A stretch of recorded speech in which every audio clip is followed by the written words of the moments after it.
Like, we are not reinventing the wheel here. We do not have some magic pill. It's principles, and it's not personality. So that's where it's able to be duplicatable. And you know this, I mean, you're building tons of companies that are doing amazing things for people. A company will never outgrow its systems. Once you get the systems in place, man, the people will follow and they'll be there. So it's been hard, but it's been beautiful.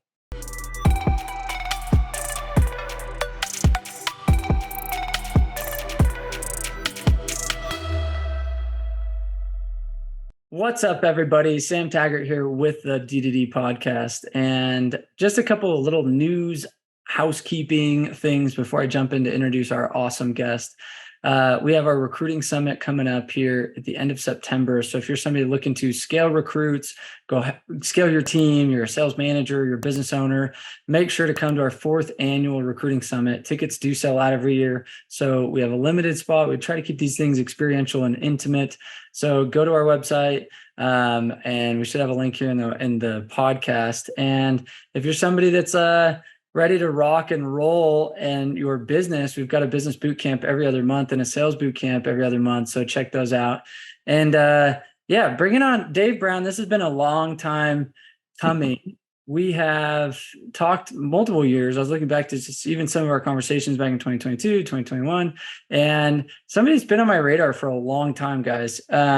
Little people don't know is Southwestern was probably one of the original door-to-door companies. They've made movies on it. They've made, it's been the old encyclopedia guys. Like, think back to like prehistoric, like door-to-door knocking. And we have the top. He set the record for most sales in the summer out of probably 100,000 salespeople. He's knocked personally over 52,000 doors by the age of 25. Now he's one of the founding partners of Southwestern Consulting, and they've trained over 10,000 different businesses. They've helped thousands and thousands of different salespeople over 37 countries. So it's cool to get an OG door knocker, and anybody that's been in Southwestern, comment on this and be like, I was part of that, or my mom did that, or my dad did that, or whatever. Because I've met people that are like, oh, that's where I got my start. And I know that they make them go to a market, and we're going to talk about this stuff, but like, you have to go knock, find a lease. Like,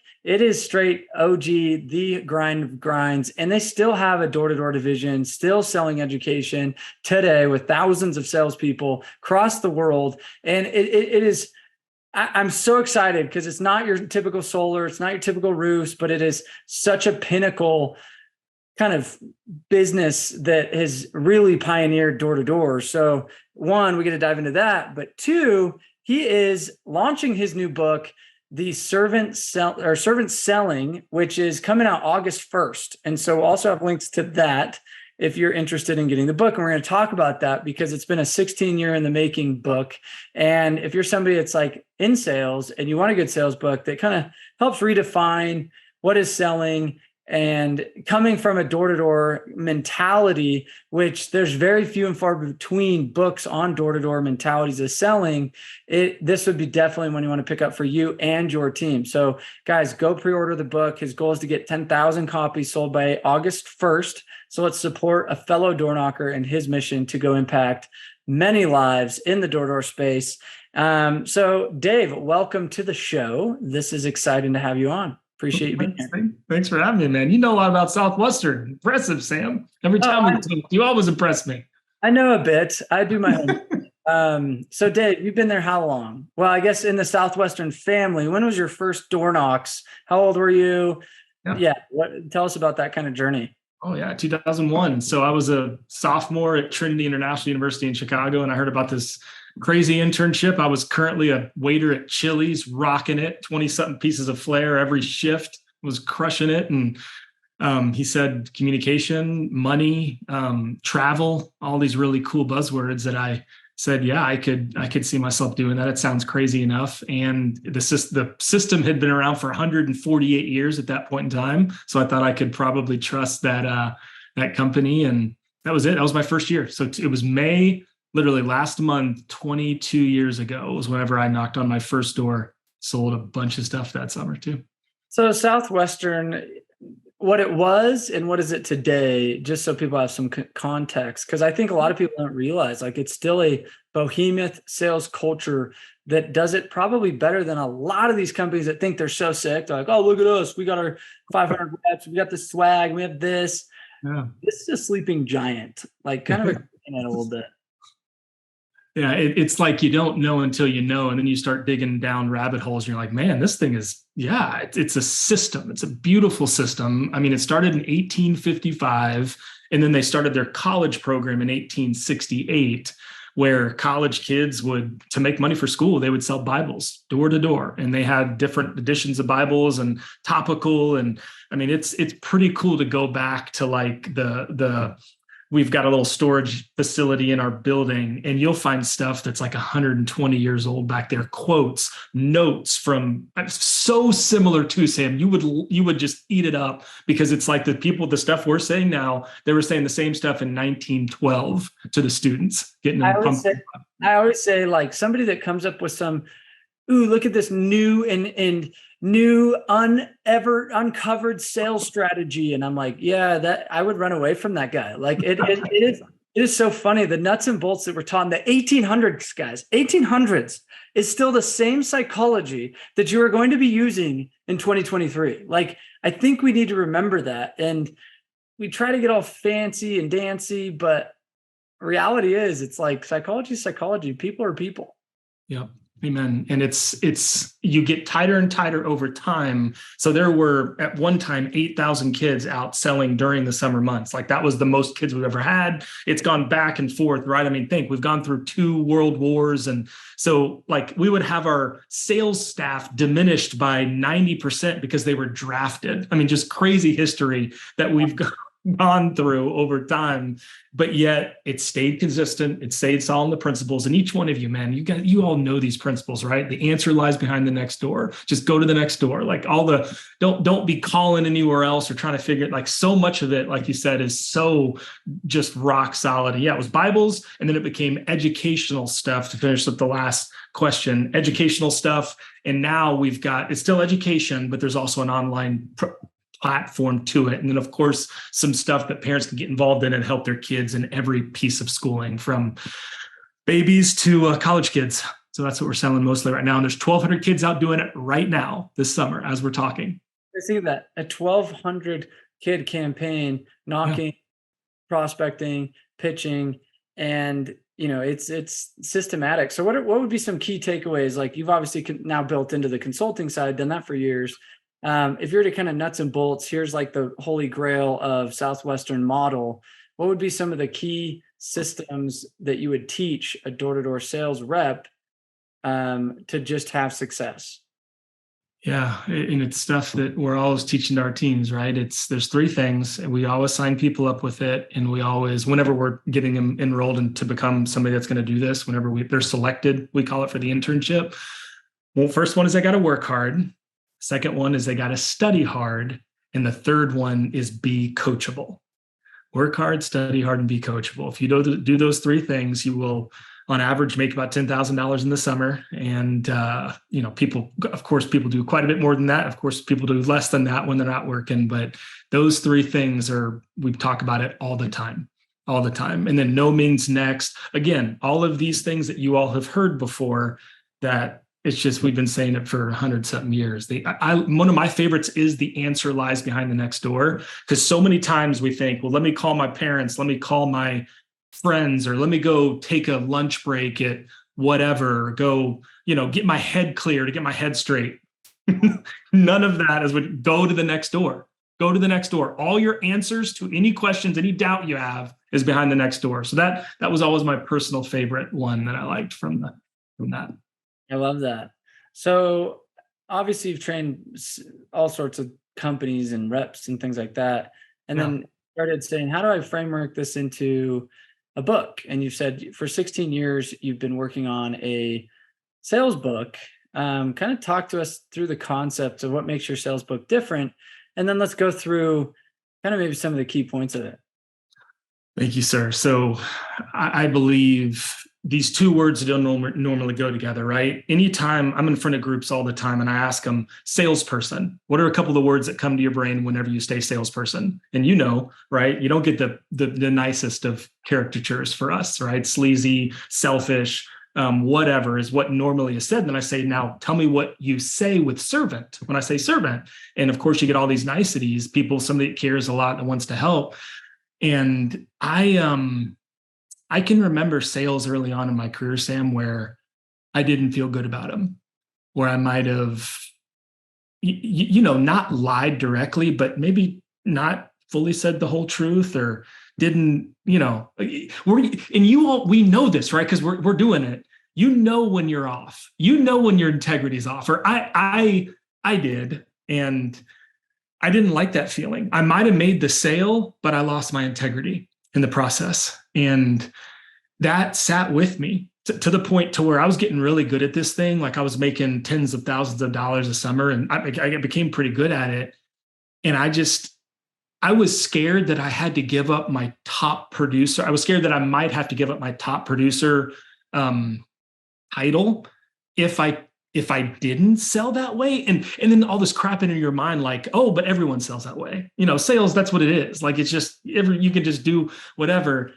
And I was like, well, I'm done with that. I'm not going to do that. I don't want to feel like this anymore. So that was where the philosophy was born. It was the summer of 2003 when I said, I'm just going to be completely real and walk out of every house with my integrity, happy. And sometimes I might have to walk away from the sale. And the salesperson inside me, even saying that out loud right now, cringes at that. It's just like, come on, like, what do you mean walk away from the sale, right? We've all had that, but that's what it was. And so servant selling was born. It really is a philosophy of putting your customers' desires, their wants, their needs before your own, before any paycheck, before that awards trip you want to win, before that new car you want to buy. It's putting what their desires and what they want to accomplish ahead of what you think is important to you. And when you do that, that's what being a servant salesperson is.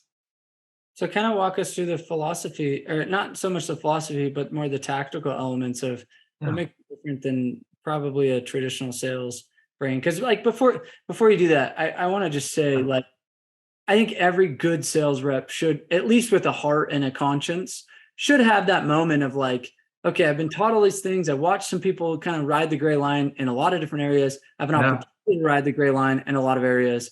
And I think there's an evolution of sales that must come in the sense of, for you to have longevity in it, it's not long lasting when you don't feel the good feelings inside when you're doing what you're doing, right? So like at some point you're going to be like, man, I have a conscience. I can't keep doing this, and something's got to change. And for some people, that's 6 months in, some people that's 6 years in. But I hope that what we're all trying to do is inspire the good out of the salespeople, because if all salespeople quit because they felt sleazy and they felt like it was bad, then there would be no transactions in the world. There would be no economy. There would be no any movement. And I'm like, guys, sales is such a beautiful thing. It happens every single second, every single thing you're looking at, whether it's digitally, in person, or the phone, whatever. It is a constant thing that is happening. It's just, how do we approach it? And I love your mentality of like taking care of the customer first and really putting them first. And a lot of people say that they're like, I care about my customer, I care about taking care of them, I care about customer service, but I feel like their actions don't speak the same thing. And so kind of walk us through the model or tactics that you found that have helped people switch their sales presentations, sales scripts, things like that, to be more servant-based. Absolutely. It's, it starts with, I call it like this double-sided, it's a sales secret, but it's not a secret to anybody. It's the two pieces of persistence and enthusiasm. Like those two things, those are never up for debate. And I believe, I say, like, persistence is something that you got to have if you want to be uber successful in this world. And what's interesting about that characteristic, and you know this, you actually can't just go to your room and practice persistence. Like, persistence is not one of those things that you can get from studying something. You got to go get rejected. Like go get beat up, go get beat down. And now you're actually working on your persistence. I talk about the importance of that. One of my favorite books growing up, Sam, and I think you got kids. Yes, you do. Have you read because this book infected my life so much. And I studied it whenever I had my first kid, Dawson, who's 9 now, because we had it in our house and I was so happy about reading this to him. I didn't know why. It's Green Eggs and Ham. Well, Sam, I am. And come on. I mean, it's like, I was so excited to read Green Eggs and Ham to him because my mom said, I probably read that thing to you 1,000 times. You read it yourself. And it's like, he talk about rejection in the book. He gets rejected 29 times directly saying, no, I don't want to do it. And then what's interesting, so many people think, well, he probably got told yes on his 30th time. 75 times. So 30 times he asked him to try the Green Eggs and Ham. 29 times he asked to try them, 75 times. So 2.5 times more rejection he had to go through before he tried them.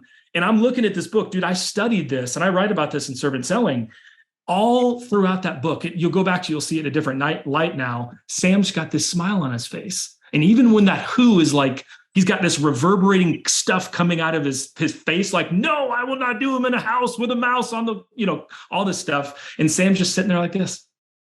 What about in a box with a fox? Yeah, exactly. What about it? Come on. It's a train. Oh, just get more creative. That's what's so beautiful about this trade, especially door to door. You have so many swings of the bat and so many opportunities to just get better. Let's just keep going. Keep going. And remember all that stuff. It has nothing to do with any emotion or how mad people get at you or this or that or that. No, man. Like, just remember Sam I am. So persistence is that's how it starts. And then enthusiasm, like you got it. It's the thing that's this underlying current that people are attracted to. It's this energy that we all love in each other. And we get to practice it again. I was not born enthusiastic. I wasn't this kid that my mom's like, oh, sure. I mean, I guess you were positive, right? Because I'm always, my mom and dad, I'm always like, well, is this what I was? No. You earn it. You earn enthusiasm, just like you earn persistence. And it's interesting how people respond to enthusiasm. It's this beautiful thing that we all look for. We all want to be around all the time. So it starts with persistence and enthusiasm. And then we get into the cycle of the sale, which, as you said, nothing's new under the sun. We've been doing the same cycle of the sale at Southwestern for 150 something years. And it works. It's pure. And then I talk about each one of the steps of the 7 steps. And then the third part, which I know you're so good at, and you have just integrated in your life. And of course, the people who you have influence over their life. The third part is accountability. You don't have accountability to do all this stuff and to work on these things. Nothing's going to change, right? We're not, I would say we were created for camaraderie. We actually need each other to make each other the best version of ourselves.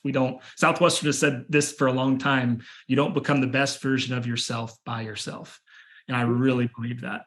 Ooh. So I want to talk not about your step 2, but about your first one, persistence and enthusiasm, and your step 3, which is accountability, for a second. Because so many people call us. I mean, we get hundreds of calls every week of like, help me sell more, help me. Yeah. I'm 2 weeks in, or I'm brand new, or I'm this, or I'm struggling, I'm in a slump. And I'm like, guys, it's not necessarily learning the 7 steps better, because there are people that are going to skip steps. It's like, dude, you always skip through step 6. And so you idiot, that's why you're not doing it. So like, there's elements of just fundamentals. Yeah. But I think that it's under talked about of like, you said it's earned persistence and it's earned enthusiasm, meaning you can't just create those two things, you earn it.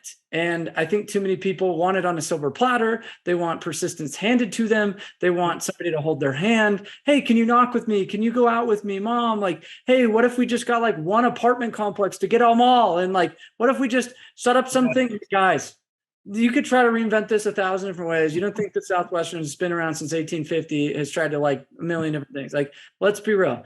There's a simple element of you can't replace persistence. And then even guys, Dave hit me up probably 10 times to start this podcast. And now we're here we are on the podcast, where I was like, man, I got so much travel. I want to get this thing studio done. So we'll do it there. He's like, nope, let's do it here. What about here? What about here? What about here? And it's like, we're here, we're doing the podcast. And, I think that if you want something, you got to go out and ask 75 times like you did. You know what I mean? Yeah. And there's something to that. And there's probably some logic Dr. Seuss had when it came to how many no's to get a yes. And there's so many times that people aren't willing to go through all those no's to get the yes. And how satisfying is it at the end of the book where he's like, I do like greens, eggs, and ham. Thank my gosh. Like, I know I rejected you so many times, but it's like, how many times the customer doesn't know what they don't know. They just think, oh, it's green, eggs, and ham. Like, I don't want to eat green, eggs, and ham. I don't want solar. I don't want books. I don't want pest. Yep. I don't want this. And all of a sudden they get it and they're like, I do love this. Thank you so much. And if you can remember that with that enthusiasm, meaning they just don't know yet.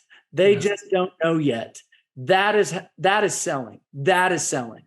And it has more to do with that than the tactical 7 steps, in my opinion. And then, like you said, it's to be the greatest version of yourself. It's who you're doing it with. And too many people are in poor cultures. They don't treat their coach, like you said, coachable right at the beginning.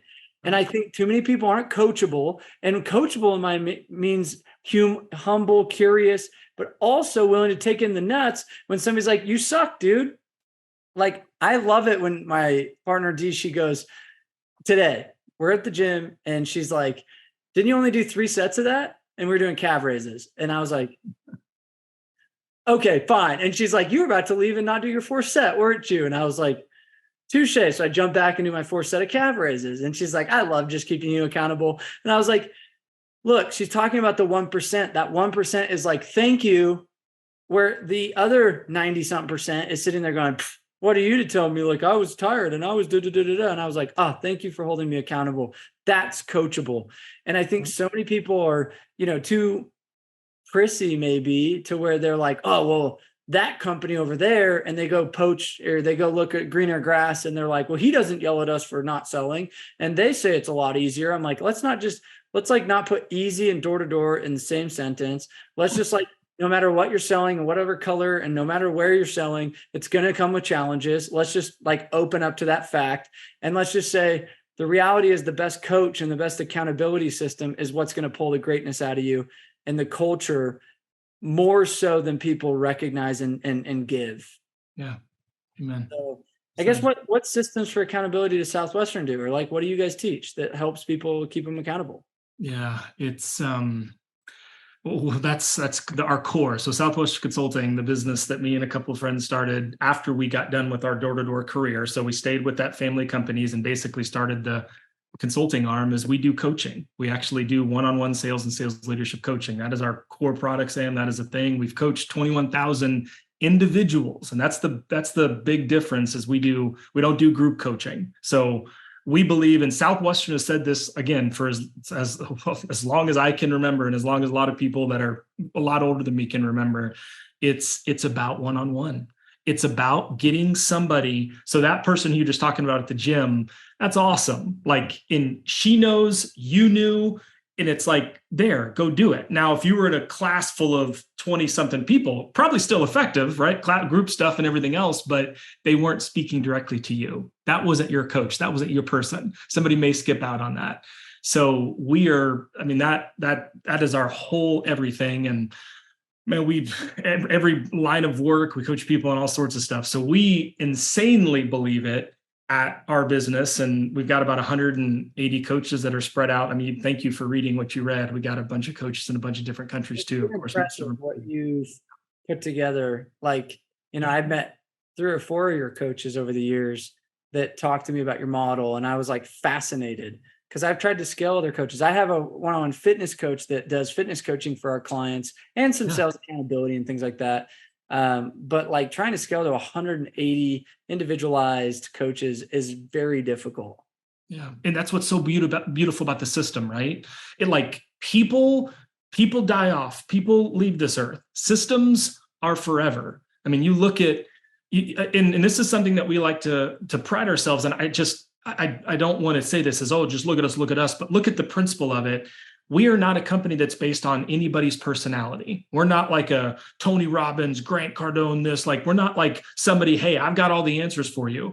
I'll be the first to tell you, I am nothing without Southwestern principles. And I can believe in those, and you can too. Why? Well, because they've worked for hundreds of thousands of people for a long dang time. Like, we are not reinventing the wheel here. We do not have some magic pill. It's it's principles and it's not personality. So that's where it's able to be duplicatable. And you know this, I mean, you're building tons of companies that are doing amazing things for people. A company will never outgrow its systems.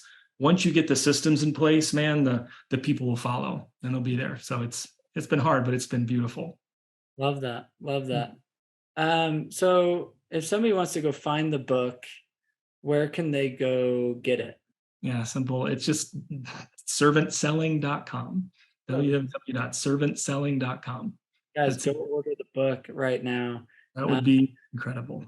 And help Dave out, like one of our fellow door knockers. And I guess let's kind of shift. You've now built 180 coaches. I think, from a door knocking perspective, it's like, yeah, you're top of your class. But from a consulting perspective, I don't know many companies. I mean, yeah, you have John Maxwell and Tony Robbins that probably have more coaches, but like 180 is a lot of coaches. What have you found that have helped you duplicate and retain coaches as you've scaled? Because a lot of them, they operate kind of 1099-ish. And no, they are 1099. Yeah.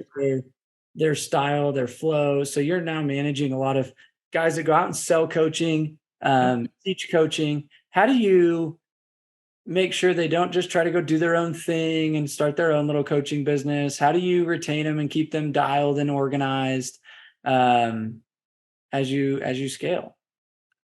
Yeah. I mean, coaching, from my experience, just being in the business for, almost 17 years now, it's a pretty lonely place to be if you're trying to do it on your own. So first and foremost, we're trying to create a family of just phenomenal people that want to do it with like-minded people. There's this fun word in the Hawaiian language that actually one of our coaches taught me one time. There's family, and then there's something called hanai, which is your chosen family. It's a really cool word. Yeah, you have your family and your chosen family. So we're trying to create a place that people, we're each other's chosen family. Like, we're like-minded. We think of this. We think of principles. We've got a creed, and it's not just a mission statement. We actually have a creed that's on the wall right now that we read when 3 or more are gathered together. So whenever we get together as a group of coaches to discuss anything, whether it's tough stuff or phenomenal stuff or anything, we always read our creed to start. It takes us about 45 seconds. It's got things in there like we believe in promoting principles more than personality. We believe in being for what's right rather than who's right. We believe in laughter and helping others to laugh. So we've got these core set of principles that, if you are connected with all of these, it's funny. I just talked to a gentleman from my past who is one of the people that you mentioned. It's a coach that works for somebody else, and he's in the Latin America area. And he's like, I'm all by myself. Like, I'm selling in Mexico and Dominican Republic. It's like, I don't have this team of people that I get to do it around that are like-minded, that believe in the same things. So we get really, really clear on what our creed is. And then we've got another set of principles for our leaders. It's our team leader pact. So that's been big, and I can read more of them, but it's stuff that you are insanely good at and believe in. And then the next thing is vulnerability, Sam. Like, we talk about our emotions here because of the work that we do. We're coaching people. A coaching day may involve working somebody through a referral process, yes, and helping somebody handle the I need to think about it objection a little bit better. Like, that's not. But whenever we really get to serve and honor somebody and help them through something is when they bring problems in their marriage to us, or whenever they bring, a tough relationship with a kid or something that they're struggling with and dealing with that's got them down. And you're just able to connect and be real and raw and listen and say, hey, I've been there and here's where I suck. Like, I am so far from I am such a product of these principles. I just hope, that's why I told you even before this call, I just feel weird about promoting myself and this and that. It's somebody that's been so successful as you are. It's like, just bring what's actually going on in your life and say it.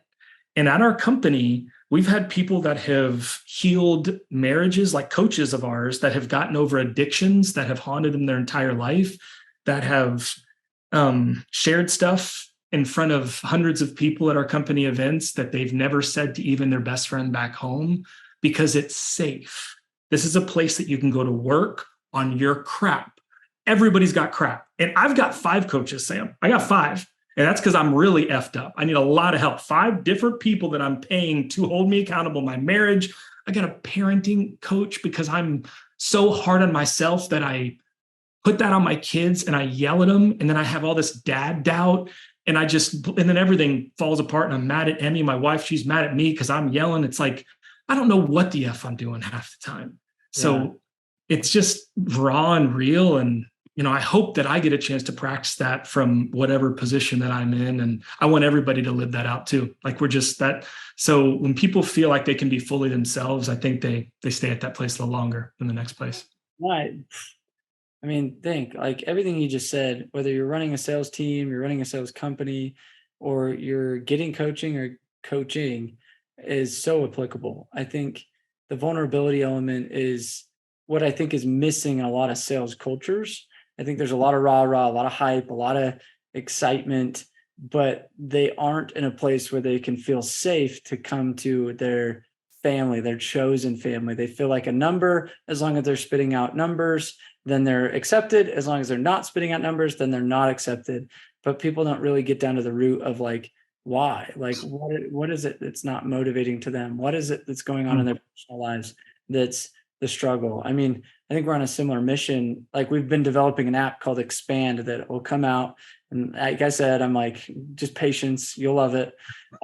It's basically, the mantra is keep score. And it's a human development system that basically allows coaches and managers to better track and have accountability to themselves and their people to where they can organize their coaching conversations. They can organize their goals and actuals and targets and track the stats and build inner communities. And it's been a project or a passion project of mine. I'd love to even just show you offline and as it's developed. But I think people almost feel this ego. Like you were like, I have 5. And guys, Dave's probably done more, made more than anybody listening to this call.